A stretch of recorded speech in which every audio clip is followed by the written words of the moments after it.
Hola Carlos, ¿cómo te va? Luis Cano, Bahía Blanca, ¿cómo estás? Hola Luis, un gustazo, ¿cómo estás vos? Igualmente. Y bien, otra vez molestándote por un tema sobre el cual hemos hablado muchísimas veces, pero está a punto de definirse aparentemente, y como algunos medios este fin de semana destacaban la posibilidad que aparezca un bahiense en el medio de la hidrovía y la licitación, queremos hablar contigo. Neuschan, Denul, Macri, no sé, está todo en la coctelera, por decirlo de alguna manera. ¿Qué mirada tenés de la licitación de la hidrovía? Ahora a punto de Sí, definirse. sí, en realidad todos los nombres que vos dijiste que son importantes, que tienen peso propio, que tienen historias propias, son sin embargo títeres en todo esto. El tema es saber los titiriteros, y los titiriteros son el Comando Sur de los ejércitos, del ejército estadounidense, que ha diseñado y planificado desde el año 2020 en adelante la vía navegable troncal del Paraná para hacer el dragado, balizamiento y peaje de acuerdo a la planificación de las multinacionales, y fundamentalmente una, y ahí aparece el otro nombre de un titiritero fuerte, Cargill, manejando todo esto, como para que el 80% de las exportaciones argentinas que salen por el río Paraná y que hace a la vida cotidiana de lo que cada familia en cualquier lugar de la Argentina pone en el plato de comida o no lo pone, si tiene trabajo o no lo tiene, eso define el manejo del 80% de las exportaciones argentinas que sale por el río Paraná.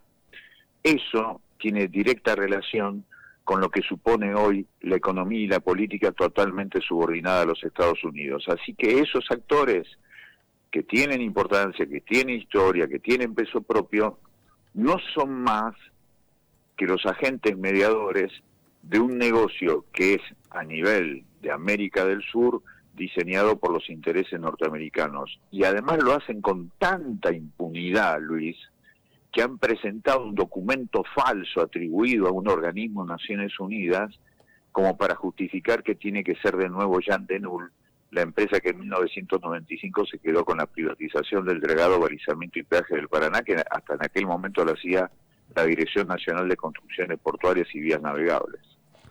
Entiendo.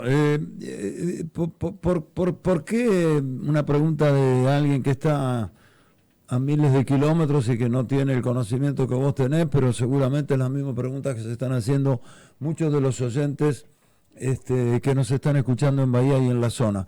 ¿Por qué aparece el ejército, las Fuerzas Armadas norteamericanas? Uno lo imagina, pero no lo quiero imaginar. Quiero saber digamos, porque vos sabés estos temas de hace tantísimo tiempo. ¿Por qué? ¿Cómo viene la mano? Acá ya hay una cuestión no solamente de negocios, obviamente, sino una cuestión, no sé cómo decirlo, geopolítica. Sí, sí, la cuestión geopolítica. De hecho, ayer cuando Trump pone en uno de esos tweets que Venezuela forma parte de Estados Unidos y lo pone con la bandera de Estados Unidos, eso tiene que ver con la geopolítica. El Comando Sur del Ejército Norteamericano, que fue el que planificó todos los golpes de Estado a partir de la década del 70, ahora, a través de su rama de ingenieros, diseñó a partir de la pandemia del 2020, desde el Paraguay, donde está la mayor, físicamente hablando, embajada en Norteamérica del mundo, diseñó la planificación de todo lo que tiene que ver con el río Paraná, con el río Paraguay, con el río Uruguay y con el río de la Plata. Ese diseño le confirma a ellos una planificación vinculada a sus grandes empresas cerealeras. La principal, Cargill. Desde entonces lograron en los últimos días, en las últimas semanas del gobierno de Alberto Fernández, que Fernández le entregara la planificación del río Paraná al Comando Sur del Ejército Norteamericano, cosa que a Milei le vino como anillo al dedo, y eso hoy se termina profundizando con esta nueva privatización. Lo que hubo en el medio fue la disputa entre dos gerentes de relaciones internacionales de estas empresas, Macri de un lado y Milei del otro, a ver quién se quedaba. Y como esa disputa fue muy grande, se aplazó la primera parte. Ahora la segunda parte, como están todos alineados con Estados Unidos, lo único que están discutiendo es quién es la empresa que lleva adelante todo esto. Y por eso aparece no solamente el grupo Neus, aparece el grupo Ondarsú del norte de la provincia de Buenos Aires como socias nacionales de Jean Denul. Pero detrás, el titiritero es el Comando Sur del Ejército Norteamericano y Cargill. Y según leí ayer, anteayer, en ámbito financiero, por ejemplo, y también algo se decía en otro programa en televisión de Alejandro Berkovich, ahí aparece entre los empresarios locales o los grupos empresarios con Ondarsur, ¿cómo se llama? Ondarsú. Juan Manuel Ondarsú. Eso, ahí aparece Gustavo Elías, el presidente de la Unión Industrial de Bahía Blanca, entre otros activos. Sí, porque es un hombre muy vinculado, nada más y nada menos que a una ciudad que además tiene acceso al Océano Atlántico, no es menor que es el representante. Bueno, de hecho, la crónica de ámbito financiero ayer, si uno lee la crónica de ámbito financiero que pone en detalle mucho esto sobre el tapete, no dejó de llamarme la atención que en la bajada del título de la crónica lo califica a Elías como el dueño del puerto de Bahía Blanca. Y es muy impactante eso, me imagino que debe tener que ver con la logística y con acuerdos que están mucho más allá de los papeles. Vos sabés que siempre la realidad tiene otro tipo de sendero por donde se dan las cosas, y me parece que por allí le da esa calificación ámbito financiero. Una pregunta tonta, inocente, estúpida, romántica. ¿Y por qué el gobierno argentino, en este caso, como decís, el de Alberto Fernández, le dio a los Estados Unidos, al ejército de los Estados Unidos, a los ingenieros que hicieran el proyecto y no lo hicieron los ingenieros argentinos, de los puertos argentinos, del Estado argentino?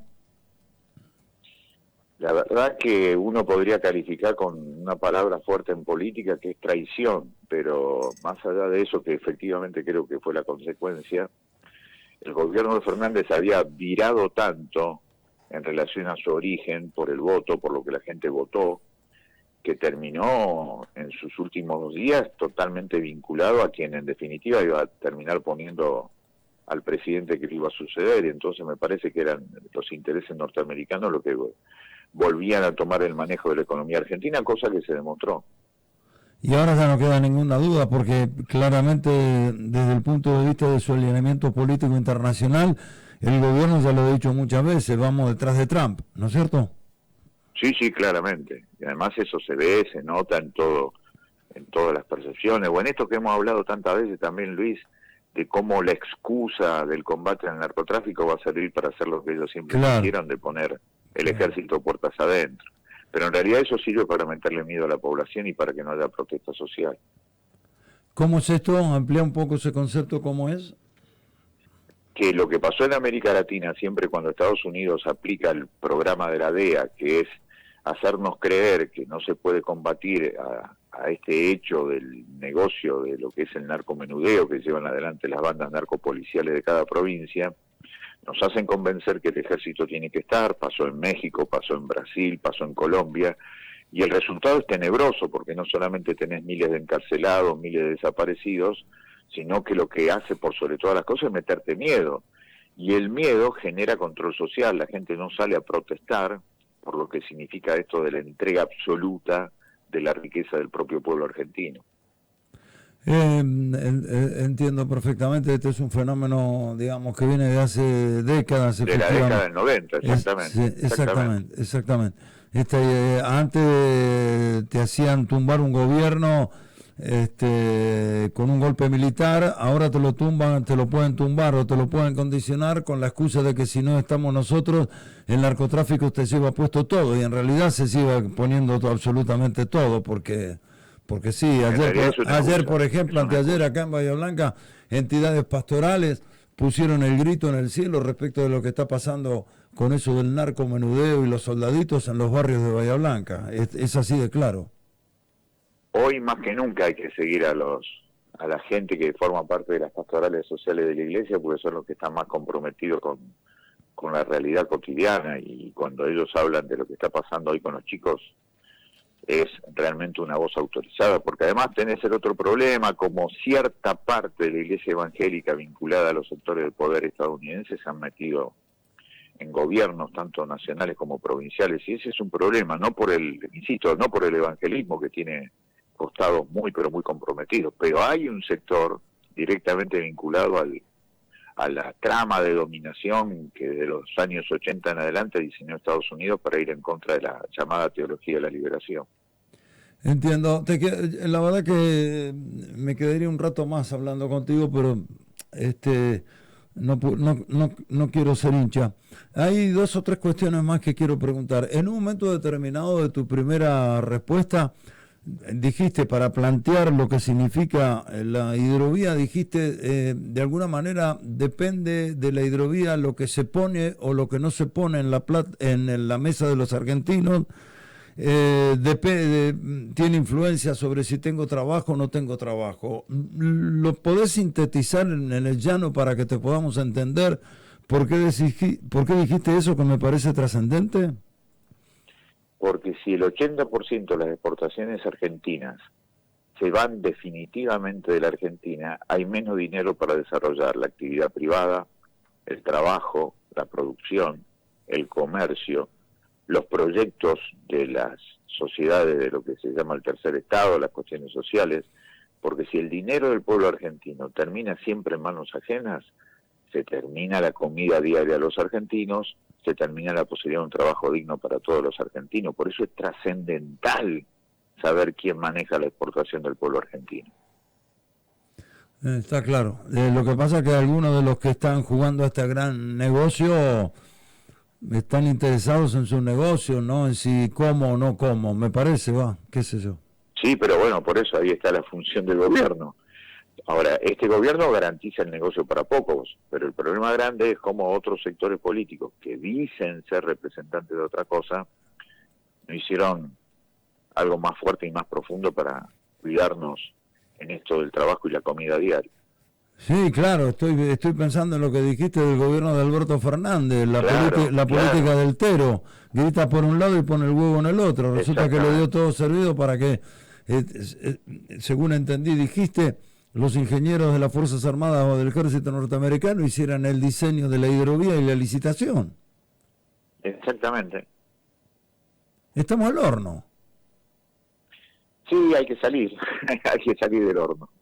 ¿Y cómo? Para mí, con una construcción de organización política que dé verosimilitud y le dé esperanza a la gente. En eso hay que trabajar y mucho. Esta sí es la última, Carlos. Habrás visto que en los últimos 2 o 3 días el PRO con Macri a la cabeza ha tirado un par de documentos como diciéndome, bueno, mirá, Milei, yo hasta acá te apoyo, qué sé yo. Tiene que ver con una posición, como decíamos el otro día acá entre nosotros a la distancia, una posición firme, convencida de que esto no va para más, o tiene que ver como para que después yo me sienta a negociar, Macri con Milei, a ver con qué parte del negocio me quedo. Sí, la segunda. Yo creo que la segunda es una negociación a futuro. Bien. Un abrazo, Carlos. Gracias por todo. Un abrazo grande. Chao. La palabra de Carlos del Prado.